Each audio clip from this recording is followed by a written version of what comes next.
श्रीगुरुभ्यो नमः। नारायणाय परिपूर्णगुणार्णवाय विश्वोदयस्थितिलयोन्नियतिप्रदाय ज्ञानप्रदाय विबुधासुरसौख्यदुःखसत्कारणाय वितताय नमो नमस्ते। नारायणं सुरगुरुं जगदेकनाथं भक्तप्रियं सकललोकनमस्कृतं च त्रैगुण्यवर्जितमजं विभुमध्यमीशं वन्दे भवघ्नममरासुरसिद्धवन्द्यम्। नारायणं नमस्कृत्य नरं चैव नरोत्तमं देवीं सरस्वतीं व्यासं ततो जयमुदीरयेत्। कृष्णाय वासुदेवाय हरे परमात्मने प्रणतः क्लेशनाशाय गोविन्दाय नमो नमः।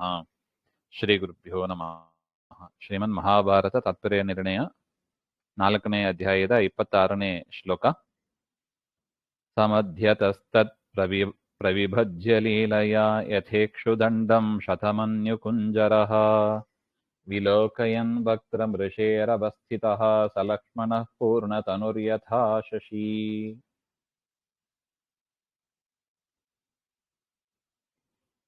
ಶತಮನ್ಯು ಕುಂಜರಃ ಇಕ್ಷುದಂಡಂ ಯಥಾ. ಹೇಗೆ ಒಂದು ಐರಾವತ ಆನೆಯಲ್ಲಿ ಶ್ರೇಷ್ಠ ಭಾರಿ ಬಲಿಷ್ಠವಾದದ್ದು, ಅದು ಒಂದು ಲೀಲೆಯಿಂದ ಒಂದು ಇಕ್ಷುದಂಡ ಅಂದ್ರೆ ಕಬ್ಬು, ಆ ಕಬ್ಬಿನ ಒಂದು ದೊಡ್ಡ ಕೋಲ್ ಇರುತ್ತದೆ ನೋಡಿ, ಕಬ್ಬು, ಅದನ್ನ ಮುರಿದಾಗ್ತದೆ. ಅದನ್ನ ಅನಾಯಾಸವಾಗಿ ಲೀಲೆಯ ಮುರಿದಾಗ್ತದೆ. ಅದೇ ರೀತಿಯಾಗಿ ರಾಮ ಲೀಲೆಯ ತತ್ ಮಧ್ಯತಃ ಪ್ರವಿಭಜ್ಯ, ಆ ಜನಕ ಮಹಾರಾಜನ ಸಭೆಯಲ್ಲಿ ಆ ರುದ್ರದೇವರ ಪಿನಾಕ ಧನುಸನ್ನ ರಾಮಚಂದ್ರ ದೇವರು ಲೀಲೆಯಿಂದ ಮುರಿದರು ಹಾಗೆ ಅಂತ ಹೇಳ್ತಾರೆ. ಮಧ್ಯತಃ ಪ್ರವಿಭಜ್ಯ ಋಷೇಹೇ ವಕ್ತ್ರಂ ವಿಲೋಕಯನ್, ವಿಶ್ವಾಮಿತ್ರರ ಮುಖವನ್ನ ನೋಡಿದರು ಹಾಗೆ ಅಂತ. ಮುಖಂ ಪಶ್ಯನ್, ನೋಡುತ್ತಾ, ಪೂರ್ಣತನು ಶಶಿ ಯಥಾ, ಪೂರ್ಣಚಂದ್ರನಂತೆ ಇರತಕ್ಕ ಪರಮಾತ್ಮ ಲಕ್ಷ್ಮಣನಿಂದ ಶೋಭಿಸ್ತಾ ಅಲ್ಲಿ ಇದ್ರು ಹಾಗೆ ಅಂತ ಹೇಳ್ತಾರೆ.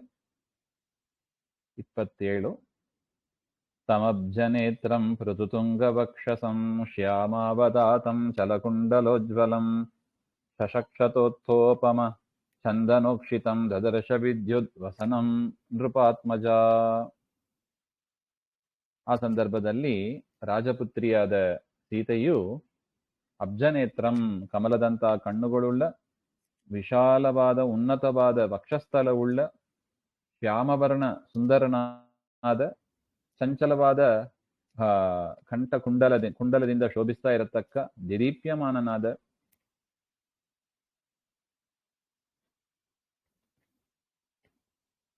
ಚಂದ್ರಸ್ಯ ಕಲಂಕ ಸದೃಶೇನ ಚಂದನ ವಿಲೇಪನೇನ ಚರ್ಚಿತಂ, ಚಂದ್ರನ ಕಲಂಕ ಸದೃಶವಾಗಿ ಚಂದನದ ವಿಲೇಪವನ್ನ ಮಾಡಿಕೊಂಡಿರುವ, ಅಂದ್ರೆ ಗಂಧಲೇಪನ ಮಾಡಿಕೊಂಡಿರುವ ಅಂತ ಅರ್ಥ. ಚಂದನೋಕ್ಷಿತಂ ವಿದ್ಯುತ್ ವಸನಂ, ವಿದ್ಯುತ್ ವತ್ ಪೀತವಸ್ತ್ರ ಧಾರಿನಂ, ಮಿಂಚಿನಂತ ಬಟ್ಟೆಯನ್ನ ಧರಿಸಿರತಕ್ಕ ತಂ ಶ್ರೀರಾಮಂ ಪಶ್ಯತಿ ಸ್ಮ, ದದರ್ಶ ಅಂದ್ರೆ ನೋಡಿದರು. ಅಂದ್ರೆ ಸೀತೆಯು ರಾಮನನ್ನ, ಇಂಥ ಸೌಂದರ್ಯ ಭರಿತನಾದ, ಇಂಥ ರೂಪದಿಂದ ಕೂಡಿದ ರಾಮನನ್ನ ಸೀತೆಯು ಕಂಡ್ರು ಹಾಗೆ ಅಂತ ಅರ್ಥ. ಅಥೋಕರಾಭ್ಯಾಂ ಪ್ರತಿಗೃಹ್ಯ ಮಾಲಾಂ ಅಮ್ಲಾನ ಪದ್ಮಾಂ ಜಲಜಾಯತಾಕ್ಷಿ ಉಪೇತ್ಯ ಮಂದಂ ಲಲಿತೈಃ ಪದೈಸ್ತಾಂ ತದಂ ಸ ಆಸಜ್ಯ ಚ ಪಾರ್ಶ್ವತೋ ಭವತ್.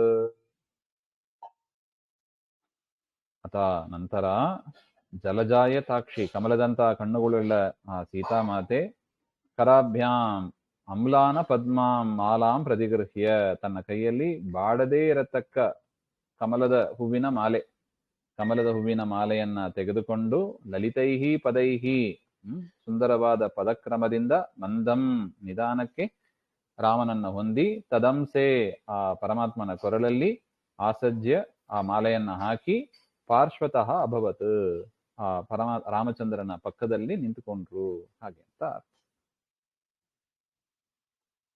ತತಃ ಪ್ರಮೋದೋ ನಿತರಾಂ ಜನಾನಾಂ ವಿದೇಹ ಪುರ್ಯಾಂ ಅಭವತ್ ಸಮಂತಾತ್ ರಾಮಂ ಸಮಾಲೋಕ್ಯ ನರೇಂದ್ರ ಪುತ್ರ್ಯ ಸಮೇತಮಾನಂದ ನಿಧಿಂ ಪರೇಶಂ.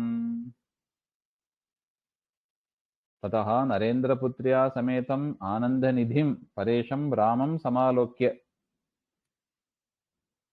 ತನ್ನ ರಾಜನ ಮಗಳು ಸೀತಾದೇವಿ ಸರ್ವಾನಂದ ಸಾಗರನಾದ ಆನಂದ ನಿಧಿ ಆ ರಾಮಚಂದ್ರನನ್ನ, ಪರಮೇಶ್ವರನಾದ ರಾಮಚಂದ್ರನನ್ನ ನೋಡಿ, ಅಂದ್ರೆ ರಾಮ ಸೀತೆಯರನ್ನ ನೋಡಿ ಮಿಥಿಲಾ ಪಟ್ಟಣದ ಆ ನಗರ ವಾಸಿಗಳು ಅವರೆಲ್ಲರೂ ಕೂಡ ಸರ್ವೇಷಾಂ ಜನಾನಾಂ ನಿತರಾಂ ಪ್ರಮೋದ ಅಭವತ್, ಭಾರಿ ಸಂತೋಷಪಟ್ರು, ಅತೀವ ಹರ್ಷಃ ಅಭವತ್ ಅಂತ ಹೇಳ್ತಾರೆ. ಲಕ್ಷ್ಮ್ಯಾ ಸಮೇತೆ ಪ್ರಕಟಂ ರಮೇಶೆ ಸಂಪ್ರೇಷಯಾಮಾಸ ತದಾಶು ಪಿತ್ರೆ ವಿದೇಹರಾಜೋ ದಶದಿಗ್ರಥಾಯ ತತನ್ನಿಶಮ್ಯಾಶು ತುತೋಷ ಭೂಮಿಪಃ. ರಮೇಶಃ ಲಕ್ಷ್ಮ್ಯಾ ಸಮೇತೆ ಪ್ರಕಟಂ ಸಂಜಾತೆ ಸತಿ, ಹೇಗೆ ಲಕ್ಷ್ಮೀನಾರಾಯಣರು ಅಂದ್ರೆ ಸೀತಾರಾಮರು ಅಂತ ಅರ್ಥ, ಪ್ರತ್ಯಕ್ಷವಾಗಿ ಬಂದವರಂತೆ, ಆ ಲಕ್ಷ್ಮೀನಾರಾಯಣರೇ ಪ್ರತ್ಯಕ್ಷವಾಗಿ ಬಂದವರಂತೆ ಕಂಗೊಳಿಸ್ತಾ ಇದ್ರು ಹಾಗೆ ಅಂತ. ವಾಸ್ತವಿಕವಾಗಿ ಅವರೇ ಭಗವಾನ್ ರಮೇಶಃ ಲಕ್ಷ್ಮಿಯಾ ಸಹ ಪ್ರತ್ಯಕ್ಷತೆಯ ವಿಭೂಷಿತಃ ಅಭವತ್. ಲಕ್ಷ್ಮೀನಾರಾಯಣ ಪ್ರತ್ಯಕ್ಷವಾಗಿ ಬಂದ್ರೆ ಹೇಗಿತ್ತು ಹಾಗಿತ್ತು ಆ ಸೀತಾರಾಮರ ದರ್ಶನ. ತದಾ ರಾಜ ಜನಕಃ, ಸಂದರ್ಭದಲ್ಲಿ ವಿದೇಹ ರಾಜನಾದ ಜನಕ ಮಹಾರಾಜನು ದಶದಿಗ್ರತಾಯ ಪಿತ್ರೆ, ರಾಮಚಂದ್ರನ ತಂದೆಯಾದ ದಶರಥ ಮಹಾರಾಜನಿಗೆ ಆಶು ದೂತಂ ಪ್ರೇಷಯಾಮಾಸ, ಒಬ್ಬ ದೂತನನ್ನ ಕಳಿಸಿ ಅವರಿಗೆ ಈ ವಿಚಾರವನ್ನು ತಿಳಿಸ್ತಾ ಇದ್ದಾರೆ. ಈ ರೀತಿಯಾಗಿ ಸ್ವಯಂವರದಲ್ಲಿ ರಾಮನು ಬಿಲ್ಲನ್ನ ಮುರಿದಿದ್ದಾನೆ, ಸೀತೆ ರಾಮನ ಕೊರಳಿಗೆ ಮಾಲೆಯನ್ನು ಹಾಕಿದ್ದಾರೆ ಹಾಗೆ ಅಂತ, ಅದರ ವಿವಾಹ ಮಹೋತ್ಸವ ಆಗಬೇಕು ಅಂತ ತಿಳಿಸ್ತಾ ಆ ದೂತ ಹೇಳಿ ಕಳಿಸಿದ್ರೆ ಭೂಮಿಪಃ ತದ್ ನಿಶಮ್ಯ ಆಶು ತುತೋಷ. ಆ ವೃತ್ತಾಂತವನ್ನು ಕೇಳಿ ದಶರಥ ಮಹಾರಾಜನಿಗೆ ಭಾರಿ ಸಂತೋಷ ಆಯ್ತು. ವಿಶ್ವಾಮಿತ್ರರು ಬಂದರು, ರಾಮ ಲಕ್ಷ್ಮಣರನ್ನ ಕರ್ಕೊಂಡೋದ್ರು ಅಂತ ಭಾರಿ ದುಃಖಿತರಾಗಿದ್ರು ಅವರು. ಅಂಥವರಿಗೆ ಇಂತಹ ಒಂದು ಸುದ್ದಿಯನ್ನು ಕೇಳಿ ಭಾರಿ ಸಂತೋಷ ಆಯಿತು ಹಾಗೆ ಅಂತ ಹೇಳ್ತಾರೆ. ಮುಂದಿನ ವಿಚಾರ ಮದುವೆ ಮಹೋತ್ಸವ, ಸೀತಾ ಕಲ್ಯಾಣ ಮಹೋತ್ಸವ ಇದೆ, ಅದನ್ನು ಮತ್ತೆ ನಾಳೆ ಸೇರಿದಾಗ ನೋಡೋಣ. ಶ್ರೀಮಧ್ವಾಂತರ್ಗತ ಶ್ರೀಕೃಷ್ಣ ಅರ್ಪಣಮಸ್ತು. ಶ್ರೀ ಹರಯೇ ನಮಃ.